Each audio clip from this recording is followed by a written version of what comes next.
தந்தை மகன் தூய ஆவியின் பெயராலே ஆமேன். லூக்கா எழுதிய நற்செய்தியிலிருந்து வாசகம். அதிகாரம் 1, இறை வசனங்கள் 57 முதல் 66 மற்றும் 80 முடிய. எலிசபெத்துக்கு பேறுகாலம் நெருங்கியது. அவர் ஒரு மகனை பெற்றெடுத்தார்.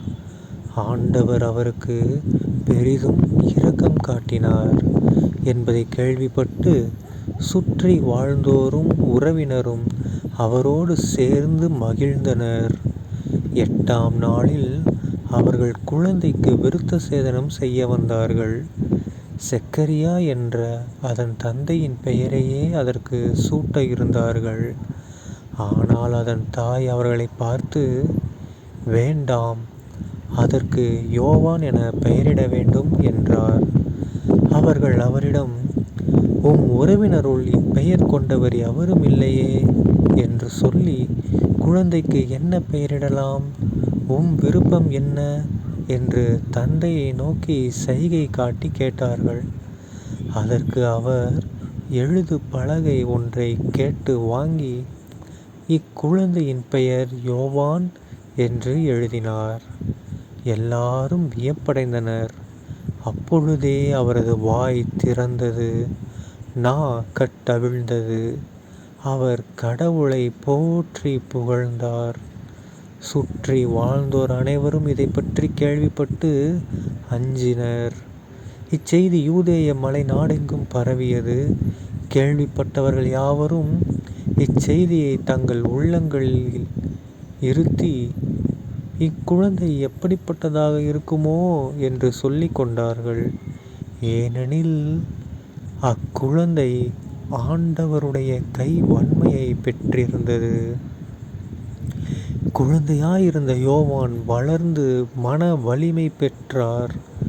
இஸ்ரேல் மக்களுக்கு தம்மை வெளிப்படுத்தும் காலம் வரை அவர் பாலை நிலத்தில் வாழ்ந்து வந்தார். ஆண்டவரின் அருள்வாக்கு. கிறிஸ்துவே உமக்கு புகழ்.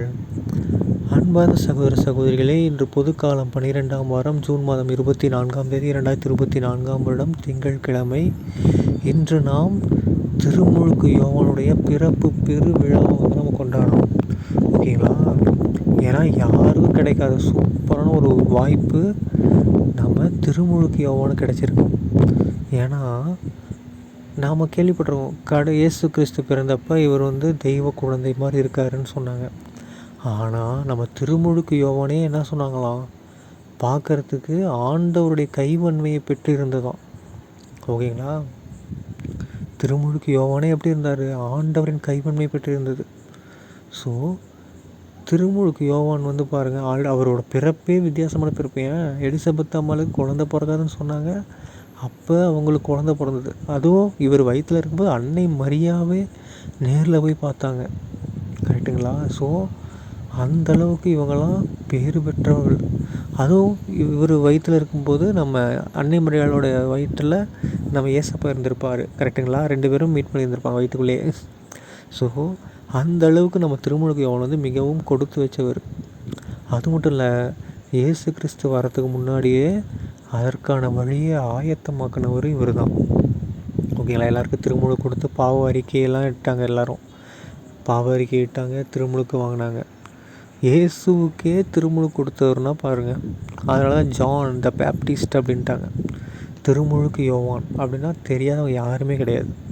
கரெக்டுங்களா? ஸோ இன்றைய நாளில் நாம் திருமுழுக்கு யோவான் மூலமாக நம்ம கடவுள்கிட்ட வேண்டுவோம்.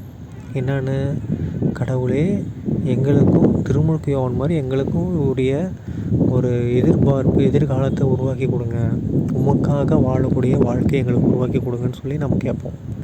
இல்லை, இறுதி காலத்தில் அவர் தலையவே வெட்டி கொண்டாங்க. என்ன தான் கடவுளுடைய கைவன்மையை பெற்றிருந்தாலும் தலையை வெட்டியிருந்தாலும் நம்ம நினச்சி பார்க்கணும், அவங்க அழித்தது வெறும் பூமியில் இருக்கிற உடலை மட்டும்தான். அவருடைய ஆன்ம உடலை யாராலையும் அழிக்க முடியாது. ஓகேங்களா? ஸோ நாமளும் கடவுளை நோக்கி கடவுளோடு இருந்தோம்னா எல்லாமே நல்லதாகவே இருக்கும். ஆன்மா அழியாமல் நாம் பாதுகாக்கணும். சரிங்களா? தந்தை மகன் தூய ஆவியின் பெயராலே ஆமேன். இயேசுக்கே புகழ், இயேசுக்கே நன்றி, மரியே வாழ்க. இயேசுவின் இரத்தம் ஜெயம். அல்லேலூயா.